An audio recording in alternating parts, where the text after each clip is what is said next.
ಸ್ನೇಹಿತರೆ ನಮಸ್ಕಾರ. ನಾನು ರವೀಂದ್ರ ಜೋಶಿ.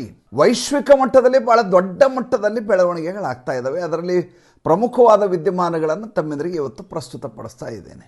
ಅಮೆರಿಕ ಉಪಾಧ್ಯಕ್ಷ ಇದ್ದಾನಲ್ಲ JD ವ್ಯಾನ್ಸ್, ಆತನ ಮನೆಯ ಮೇಲೆ, ಒಹಾಯೋ ನಿವಾಸದ ಮೇಲೆ ದುಷ್ಕರ್ಮಿಗಳು ಮೊನ್ನೆ ಸೋಮವಾರ ದಿವಸ ದಾಳಿಯನ್ನು ಮಾಡಿದ್ದಾರೆ. ರಾತ್ರಿ ಸುಮಾರು 11:00 ಆತನ ನಿವಾಸದ ಮೇಲೆ, ಆತನ ಹೆಸರು ವಿಲಿಯಂ ಡೆಫೋರ್ ಅಂತೇಳಿ, ಸುಮಾರು 26 ವರ್ಷದ ಯುವಕ ಮನೆಗೆ ನುಗ್ತಾನೆ.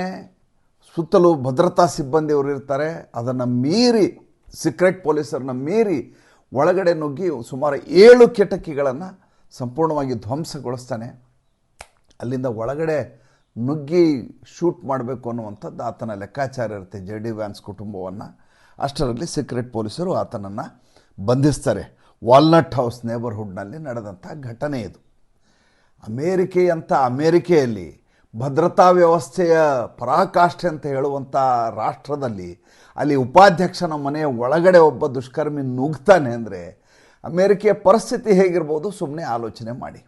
ಇತ್ತೀಚೆಗೆ ತಾನೇ ಈತ ನಮ್ಮದು ಕ್ರೈಸ್ತ ದೇಶ, ನಮ್ಮ ದೇಶದೊಳಗೆ ಯಾರ್ಯಾರೋ ಬರಲಿಕ್ಕೆ ನಾವು ಬಿಡೋದಿಲ್ಲ, ಅವರ ಆದಾಯ ಜಾಸ್ತಿ ಇರಬೇಕು, ಅಂಥವ್ರಿಗೆ ಮಾತ್ರ ಅವಕಾಶ ಕೊಡ್ತೀವಿ, ಲಾಟ್ರಿಯ ಮೂಲಕ ನಾವು ಇನ್ನು ಮುಂದೆ ವೀಸಾ ಕೊಡೋದಿಲ್ಲ ಅಂತೆಲ್ಲ ಪುಂಗಿಯನ್ನು ಓದಿದ್ದ ಈ JD ವ್ಯಾನ್ಸ್. ಜನ ಹೇಗೆ ರೊಚ್ಚಿಗೆದ್ದಿದ್ದಾರೆ, ಹೇಗೆ ಅಲ್ಲಿ ಫ್ರಸ್ಟ್ರೇಷನ್ ಇದೆ ಅನ್ನೋದಕ್ಕೆ ಇದಕ್ಕಿಂತ ಒಳ್ಳೆಯ ಉದಾಹರಣೆ ಸಿಗಲಿಕ್ಕೆ ಸಾಧ್ಯ ಇಲ್ಲ.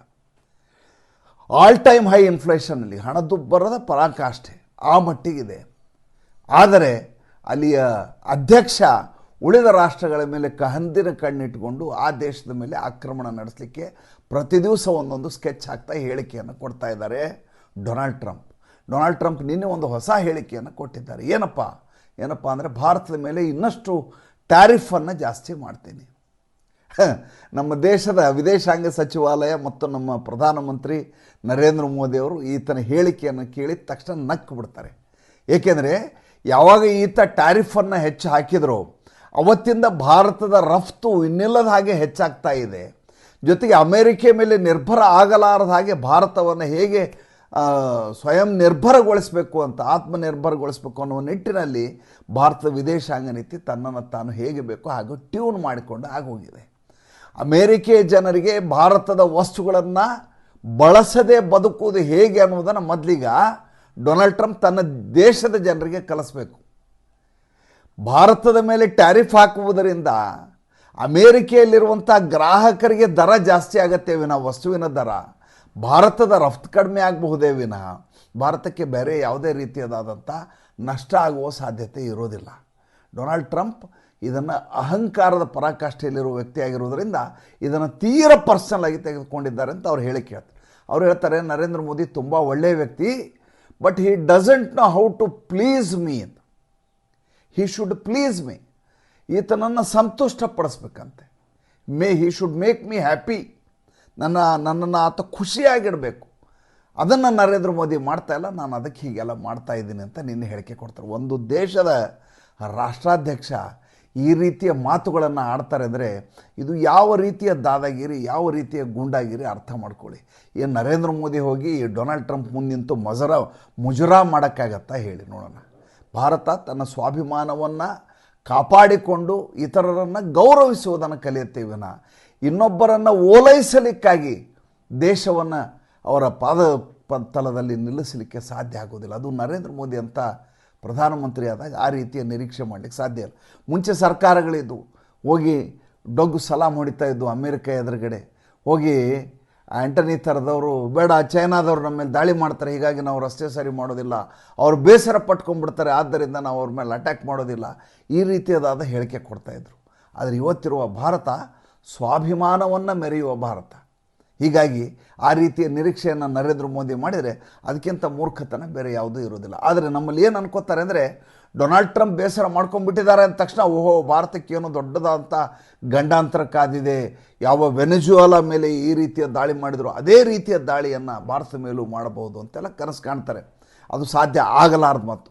ಅದರ ವಿಚಾರಕ್ಕೆ ಬಂದಿದ್ರೆ, ವೆನೆಜುವೆಲಾ ಅಧ್ಯಕ್ಷ ಮದುರೋನನ್ನು ಮತ್ತು ಆತನ ಪತ್ನಿಯನ್ನು ಯಾವ ರೀತಿ ಬಂಧಿಸಿದ್ರಲ್ಲ, ಅದನ್ನು ಅಪಹರಣ ಅಂತ ಕರೆಯಲಾಗ್ತಾ ಇದೆ. ಮ್ಯಾನ್ಹಟ್ಟನ್ನಲ್ಲಿ ಇದರ ಕುರಿತಾಗಿ ವಿಚಾರಣೆ ಶುರುವಾಗಿದೆ. ಆತ ಹೇಳ್ತಾರೆ, ನಾನು ಇನ್ನೂ ಕೂಡ ವೆನೆಜುವಾಲಾದ ಅಧ್ಯಕ್ಷ, ನನ್ನನ್ನು ಕಿಡ್ನ್ಯಾಪ್ ಮಾಡಲಾಗಿದೆ, ನನ್ನನ್ನು ಸೆರೆಗೆ ತಳ್ಳಿಲ್ಲ, ನನ್ನನ್ನು ಕಿಡ್ನ್ಯಾಪ್ ಮಾಡಿ ಕರ್ಕೊಂಬಂದು ನನ್ನ ಮೇಲೆ ಈ ರೀತಿಯಾದಂಥ ಆರೋಪ ಮಾಡಲಾಗ್ತಾ ಇದೆ.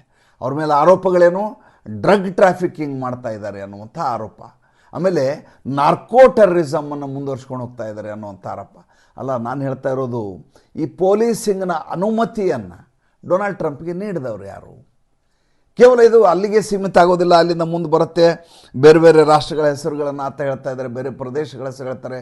ಗ್ರೀನ್ಲ್ಯಾಂಡ್ ಮೇಲೆ ದಾಳಿ ಮಾಡ್ತೀನಿ ಅಂತ ಹೇಳ್ತಾರೆ, ಮೆಕ್ಸಿಕೋ ಮೇಲೆ ದಾಳಿ ಮಾಡ್ತೀನಿ ಅಂತಾರೆ, ಜೊತೆಗೆ ಕೊಲಂಬಿಯಾ, ಕ್ಯೂಬಾ ಇವೆಲ್ಲವೂ ಲಿಸ್ಟ್ನಲ್ಲಿದ್ದಾವೆ ನನ್ನ ಲಿಸ್ಟ್ನಲ್ಲಿ. ಅಂದರೆ ಈ ಅಮೇರಿಕನ್ ಹೆಮಿಸ್ಫಿಯರ್ ಅಂತೇನಿದೆಯಲ್ಲ, ಆ ತನ್ನ ಪ್ರಭಾವ ವಲಯ ಅಂತೇನಿದೆ, ಆ ವಲಯದ ಮೇಲೆ ನನ್ನ ಪೊಲೀಸಿಂಗ್ ಇರುತ್ತೆ. ನಾನು ಹೇಳ್ದಾಗಿ ಕೇಳ್ಕೊಂಡು ಇಷ್ಟು ರಾಷ್ಟ್ರದವ್ರು ಇರ್ಬೋದು, ಇಲ್ಲಿ ಚೈನಾದವ್ರ ಕೈ ಹಾಕೋದು, ರಷ್ಯಾದವ್ರ ಕೈ ಹಾಕೋದು ಇದಕ್ಕೆ ನಾನು ಆಸ್ಪದ ಕೊಡೋದಿಲ್ಲ ಅಂತ. ಚೈನಾಗಾಗಿರುವಂಥ ತಾಪತ್ರಯ ನೋಡಿ, ಚೈನಾದವರು $100 ಬಿಲಿಯನ್ ದುಡ್ಡನ್ನು ಈಗಾಗಲೇ ಬಂಡವಾಳವನ್ನು ವೆನೆಜುವಾಲಾದಲ್ಲಿ ಹೇರಿಬಿಟ್ಟಿದ್ದಾರೆ. ನಿಮ್ಗೆ ಗೊತ್ತಿರೋ ಹಾಗೆ ವೆನೆಜುವಾಲಾದಲ್ಲಿ ಜಗತ್ತಿನ 18% ಪ್ರೂವ್ಡ್ ಕಚ್ಚಾ ತೈಲ ಇದೆ, ಖಚಿತವಾದಂಥ ಕಚ್ಚಾ ತೈಲ ಅಲ್ಲಿದೆ. ಆದರೆ ಸಂಪನ್ಮೂಲ ಇಲ್ಲದೆ ಇರೋದ್ರಿಂದ ಕೇವಲ 1% ಮಾತ್ರ ನಾವು ಅಲ್ಲಿಂದ ರಿಗ್ಗಿಂಗ್ ಮಾಡಲಿಕ್ಕೆ ಸಾಧ್ಯ ಆಗಿರೋದು, ಅಂದರೆ ಆ ನಿಕ್ಷೇಪವನ್ನು ತೆಗಿಲಿಕ್ಕೆ ಸಾಧ್ಯ ಆಗಿರೋದು ಇಲ್ಲಿಯವರೆಗೂ. ಆಮೇಲೆ ಅವ್ರಿಗೆ ಅದಕ್ಕಿಂತ ಹೆಚ್ಚು ತೆಗಿಬೇಕಾದ ಅಗತ್ಯ ಅಲ್ಲಿಯ ರಾಷ್ಟ್ರದವರು ತೀರ್ಮಾನ ಮಾಡಿರಲಿಲ್ಲ. ಅಲ್ಲಿ ಆ ತೈಲ ನಿಕ್ಷೇಪವನ್ನು ತೆಗೆದು ರಿಫೈನ್ ಮಾಡಿ ಸಂಸ್ಕರಿಸಿ ತನ್ನ ದೇಶಕ್ಕೆ ತೆಗೆದುಕೊಂಡು ಹೋಗಲಿಕ್ಕೆ $100 ಬಿಲಿಯನ್ ಚೈನಾ ಈಗಾಗಲೇ ನೀಡಿ ಕೆಲಸಗಳನ್ನು ಶುರು ಮಾಡಿದೆ. ಭಾರತ ಕೂಡ ಹಾಗೆ 9,000 ಕೋಟಿ ರೂಪಾಯಿಗಳ ದುಡ್ಡನ್ನು ಅಲ್ಲಿ ವಿನಿಯೋಗಿಸಿ ಆಗೋಗಿದೆ, ಅದು ವಾಪಸ್ ಬರುತ್ತೆ ಈಗ ಅಂತ ಅದ್ರ ಬಗ್ಗೆ ವಿದ್ಯಮಾನಗಳು ಹೇಳ್ತಾ ಇದ್ದೆ. ಹೀಗಿರುವಾಗ ಚೈನಾ ಇತರ ರಾಷ್ಟ್ರಗಳು ಆ ತೈಲ ನಿಕ್ಷೇಪವನ್ನು ಬಳಸಬಾರದು ಅಂತ ಈತ ಮಾಡಿರುವಂಥ ಹೊಸ ತಗಾದೆ ಇದು. ಆದರೆ ಇಲ್ಲಿ ಇರುವಂಥ ವಿಶೇಷತೆ ಏನಂತಂದರೆ, ಯಾವ ಡೊನಾಲ್ಡ್ ಟ್ರಂಪ್ ಈ ರೀತಿಯಾದಂಥ ದಾಳಿಯನ್ನು ಮಾಡಿದಾರೋ ಅದನ್ನು ವಿರೋಧಿಸಿದ ಯಾವ ರಾಷ್ಟ್ರಗಳು ಕೂಡ ವೆನೆಜುವಾಲಾದ ಕೈ ಜೋಡಿಸಿಲ್ಲ. ಅದಕ್ಕೇನಂತಾರೆ, ಬೂಟ್ ಆನ್ ಗ್ರೌಂಡ್ ಅಂತ ಕರೀತಾರೆ. ಬೂಟ್ ಆನ್ ಗ್ರೌಂಡ್ ಅಂದರೆ, ಒಂದು ವೇಳೆ ನಾವು ಭಾರತವರು ನಾವೀಗ ಪಾಕ್ ಆಕ್ಯುಪೈಡ್ ಕಾಶ್ಮೀರ ಮೇಲೆ ಸೈನಿಕ ದಾಳಿಯನ್ನು ಮಾಡ್ತೀವಿ ಅಂತ ಇಟ್ಕೊಳ್ಳಿ. ಸೈನಿಕ ದಾಳಿಯನ್ನು ಮಾಡಿದ ಕೂಡಲೇ ಅದಕ್ಕೆ ಸಪೋರ್ಟ್ ಮಾಡುವಂಥ ರಾಷ್ಟ್ರಗಳು ತನ್ನ ಸೈನ್ಯವನ್ನು ಆ ದೇಶಕ್ಕೆ ಕಳಿಸ್ತವೆ. ಉದಾಹರಣೆಗೆ ಚೈನಾ, ಟರ್ಕಿನಲ್ಲಿದ್ದರೆ ಟರ್ಕಿ, ಅಮೇರಿಕ ಮನಸ್ಸು ಮಾಡಿದರೆ ಅಮೇರಿಕ. ಅವ್ರು ಏನು ಮಾಡ್ತಾರೆ ಅಂದರೆ, ಭಾರತದ ವಿರುದ್ಧ ಹೋರಾಡಲಿಕ್ಕೆ ಪಾಕಿಸ್ತಾನಕ್ಕೆ ಸಹಾಯ ಮಾಡಲಿಕ್ಕೆ ಬೂಟ್ ಆನ್ ಗ್ರೌಂಡ್ ಅಂತ ತನ್ನ ಸೈನ್ಯ ಒಂದು ತುಕಡಿಯನ್ನು ಕಳಿಸುವ ವ್ಯವಸ್ಥೆ. ಆ ರೀತಿಯದಾದಂಥ ವಿದ್ಯಮಾನಗಳು ಇಲ್ಲಿಯವರೆಗೂ ನಡೆದಿಲ್ಲ.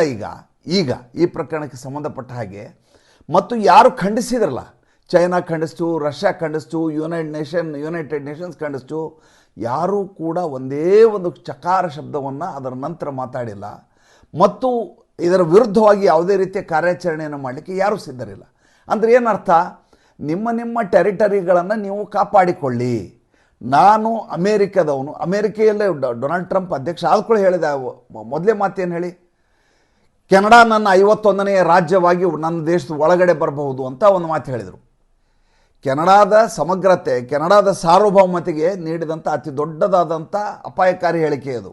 ಕೆನಡಾ ಪ್ರತ್ಯೇಕ ರಾಷ್ಟ್ರ, ಆ ರಾಷ್ಟ್ರ ಈತನ ದೇಶದ ಒಳಗಡೆ ರಾಜ್ಯವಾಗಿ ಬರಬೇಕಂತೆ. ಅದನ್ನು ಡೊನಾಲ್ಡ್ ಟ್ರಂಪ್ ನಿರೀಕ್ಷೆ ಮಾಡ್ತಾರೆ. ಈಗಿರುವಂಥ ಗ್ರೀನ್ಲ್ಯಾಂಡು, ಮೆಕ್ಸಿಕೋ, ಕೊಲಂಬಿಯಾ, ಕ್ಯೂಬಾ ಇಲ್ಲೆಲ್ಲವೂ ನನ್ನ ಪ್ರಭಾವ ವಲಯದೊಳಗಿರ್ಬೇಕು, ನಾನು ಹೇಳ್ದಂಗೆ ಕೇಳ್ಕೊಂಡಿರ್ಬೇಕು ಅನ್ನುವಂಥ ಮನಸ್ಥಿತಿಗೆ ಡೊನಾಲ್ಡ್ ಟ್ರಂಪ್ ಬಂದಿದ್ದಾರೆ. ಇದರ ಅರ್ಥ ಏನು, ಇನ್ನು ಮುಂದೆ ವರ್ಲ್ಡ್ ಆರ್ಡರ್ ಹೇಗಿರುತ್ತೆ, ಜಗತ್ತಿನ ಮನಸ್ಥಿತಿ ಹೇಗಿರುತ್ತೆ ಅಂತಂದರೆ, ಭಾರತ ತನ್ನ ಟೆರಿಟರಿ ಯಾವುದಿದೆ ಅದ್ರ ಮೇಲೆ ತನ್ನ ಆಧಿಪತ್ಯವನ್ನು ಸಾಧಿಸ್ಬೋದು. ಉದಾಹರಣೆಗೆ ಶ್ರೀಲಂಕಾ ಆದಮೇಲೆ ಈ ಕಡೆ ನೇಪಾಳ, ಇದೆಲ್ಲವನ್ನು ತನ್ನ ಬಾಂಗ್ಲಾದೇಶ, ಇದೆಲ್ಲವನ್ನು ತನ್ನ ತೆಕ್ಕೆಗೆ ತೆಗೆದುಕೊಳ್ಳಬಹುದು. ಆವಾಗ ಅಮೇರಿಕ, ಪಾಶ್ಚಿಮಾತ್ಯ ರಾಷ್ಟ್ರಗಳು ತಲೆ ಕೆಡಿಸ್ಕೊಳ್ಳೋದಿಲ್ಲ. ರಷ್ಯಾ ಉಕ್ರೇನ್ ಮೇಲೆ ತನ್ನ ಕಪಿಮುಷ್ಟಿಯನ್ನು ಹೇರಬಹುದು. ರಷ್ಯಾದ ವಿರುದ್ಧವಾಗಿ ಅಮೇರಿಕ ಮತ್ತೆ ಹೋರಾಟಕ್ಕೆ ಇಳಿಯೋದಿಲ್ಲ. ಬೇಕಾದರೆ ಆಯುಧಗಳನ್ನು ಕಳಿಸ್ಕೊಡ್ಬೋದು, ಸಾಲದ ರೂಪದಲ್ಲಿ ಕೊಡ್ಬೋದು, ಆದರೆ ಯುದ್ಧವನ್ನು ಮಾಡೋದಿಲ್ಲ. ತೈವಾನ್ ಮೇಲೆ ಚೈನಾ ತನ್ನ ದಾಳಿಯನ್ನು ಮಾಡಿ ತನ್ನ ತೆಕ್ಕೆಗೆ ತೆಗೆದುಕೊಳ್ಳಬಹುದು. ನೋಡಿ ಹೆಂಗೆ ಇಡೀ ಜಾಗತಿಕ ವ್ಯವಸ್ಥೆ ಹೇಗೆ ಬದಲಾಗ್ತಾ ಇದೆ ಅನ್ನೋದನ್ನು ಅರ್ಥ ಮಾಡ್ಕೋಬೇಕು ನಾವೀಗ. ಆಮೇಲೆ ಇಸ್ರೇಲು ತನ್ನ ಸುತ್ತಮುತ್ತಲೇ ಇರುವಂಥ ಪರಿಧಿಯಲ್ಲಿ ಯಾರ ಮೇಲೆ ಬೇಕಾದರೂ ದಾಳಿ ಮಾಡಬಹುದು, ಅಲ್ಲಿ ಅಧ್ಯಕ್ಷನನ್ನು ಎತ್ತಾಕೊಂಡು ಹೋಗಬಹುದು, ಯಾರೂ ಕೂಡ ಸಹಾಯಕ್ಕೆ ಬರೋದಿಲ್ಲ. ನೋಡಿ ಇಷ್ಟರಲ್ಲಿ ಇನ್ನೊಂದು ಭಾಳ ದೊಡ್ಡ ಬೆಳವಣಿಗೆ ಆಗಲಿದೆ. ಅದೇನೆಂದರೆ, ಭಾಳ ದೊಡ್ಡ ಮಟ್ಟದ ಜಂಜಿ ದಂಗೆ ಆಗ್ತಾ ಇದೆ ಇರಾನ್ನಲ್ಲಿ. ಅಲ್ಲಿ ಖೋಮ್ನಿಯನನ್ನು ಹೇಗಾದರೂ ಮಾಡಿ ಇಳಿಸಬೇಕು ಅನ್ನುವಂಥ ಸಂಪೂರ್ಣ ತಯಾರಿ ನಡೀತದೆ. ಯಾವ ಕ್ಷಣದಲ್ಲಿ ಬೇಕಾದರೂ ಆತ ಅಲ್ಲಿಂದ ಪರಾರಿಯಾಗಬಹುದು. ಹೇಗೆ ಸೇಂಟ್ ಮಾರ್ಟಿನ್ ಐಲ್ಯಾಂಡನ್ನು ಕೊಡಲಿಲ್ಲ ಅಂಥೇಳಿ ಗೃಹ ಯುದ್ಧವನ್ನು ಮಾಡಿಸಲಾಯಿತು ಬಾಂಗ್ಲಾದೇಶದಲ್ಲಿ ಜಿಹಾದಿಗಳ ಮೂಲಕ, ಹೇಗೆ ಅಲ್ಲಿಂದ ಪರಾರಿಯಾದರು ಅಲ್ಲಿ ಪ್ರಧಾನಿ, ಅದೇ ರೀತಿ ಈಗ ಈ ಖೋಮ್ನಿಯೇ ಏನಿದ್ದಾನೆ, ಖೋಮ್ನಿಯೇ ಅಲ್ಲಿಂದ ರಷ್ಯಾಗೆ ಪರಾರಿಯಾಗಿಬಿಡ್ತಾನೆ. ಪರಾರಿಯಾದ ತಕ್ಷಣ ಅಲ್ಲಿ ಅಮೇರಿಕ ತನ್ನ ತೆಕ್ಕೆಗೆ ಇರಾನನ್ನು ತೆಗೆದುಕೊಳ್ಳುತ್ತೆ, ಅಲ್ಲಿ ಶಾ ಪಹಲ್ವಿನ ಅಲ್ಲಿ ಮತ್ತೆ ಪ್ರಧಾನಿಯನ್ನಾಗಿ ಮಾಡುತ್ತೆ. ಅಂದರೆ ಎಲ್ಲೆಲ್ಲಿ ತನ್ನ ಪ್ರಭಾವ ವಲಯವನ್ನು ಮಾಡಬೇಕು, ಅಲ್ಲಿಯ ರಿಸೋರ್ಸ್ಗಳನ್ನು ತನ್ನ ತೆಕ್ಕೆಗೆ ತೆಗೆದುಕೊಳ್ಳಬೇಕು, ಅದೆಲ್ಲವನ್ನು ಮಾಡಲಿಕ್ಕೆ ಅಮೇರಿಕ ಸನ್ನದ್ಧ ಆಗಿದೆ. ಅದು ತಾನು ಮಾಡುವುದಲ್ಲದೆ ನೀವು ಕೂಡ ಮಾಡಿಕೊಳ್ಳಿ ಅನ್ನುವಂಥ ಮನಸ್ಥಿತಿಗೆ ಬಂದಿದೆ. ಇದು ಒಂದು ಕಡೆ. ಮತ್ತೊಂದು ಕಡೆ ಡಿ-ಡಾಲರೈಸೇಷನ್ ಹೆಸರಲ್ಲಿ ಉಳಿದ ರಾಷ್ಟ್ರಗಳು ತಮ್ಮ ತಮ್ಮ ಕರೆನ್ಸಿಯನ್ನು ಹೇಗೆ ಬಲಪಡಿಸ್ಕೋಬೇಕು ಅಂತ ಅವು ತಯಾರಿ ನಡೆಸಿದ್ವೆ. ಎಲ್ಲಕ್ಕಿಂತ ಮಜಾ ಅಂದರೆ ಕಳೆದ ನವೆಂಬರ್ನ ಅಂಕಿಅಂಶಗಳನ್ನು ನೋಡಿದೆ ನಾನು. ಅತಿ ಹೆಚ್ಚು ಕಚ್ಚಾ ತೈಲವನ್ನು ರಷ್ಯಾದಿಂದ ಭಾರತ ಖರೀದಿ ಮಾಡಿದೆ ನವೆಂಬರ್ ತಿಂಗಳಲ್ಲಿ. ಅಂದರೆ ಅಮೇರಿಕೆಯ ಈ ಬ್ಲ್ಯಾಕ್ ಮೇಲ್ಗೆ ಭಾರತ ತಲೆ ಕೆಡಿಸ್ಕೊಂಡೇ ಇಲ್ಲ. ಅಂದರೆ ಭಾರತ ಎಷ್ಟರ ಮಟ್ಟಿಗೆ ಬಲಾಢ್ಯ ಆಗಿರಬಹುದು ನೈತಿಕವಾಗಿ, ಮತ್ತು ಹೋರಾಟಕ್ಕೆ ಯಾವ ಕಿಚ್ಚನ್ನು ಹೊಂದಿರ್ಬೋದು, ಶೌರ್ಯವನ್ನು ಹೊಂದಿರ್ಬೋದು ನರೇಂದ್ರ ಮೋದಿಯವರ ಈ ಸರ್ಕಾರ ಅಂತ ಅರ್ಥ ಆಗೋದು. ಮತ್ತು ಮುಂದಿನ ಸಂಚಿಕೆಯಲ್ಲಿ ಹೊಸ ವಿಷಯದೊಂದಿಗೆ ಬರ್ತೀನಿ. ಸಂಚಿಕೆ ಇಷ್ಟ ಆಗಿದ್ರೆ ಲೈಕ್ ಮಾಡಿ, ಫಾಲೋ ಮಾಡಿ, ಶೇರ್ ಮಾಡಿ. ನಮಸ್ಕಾರ.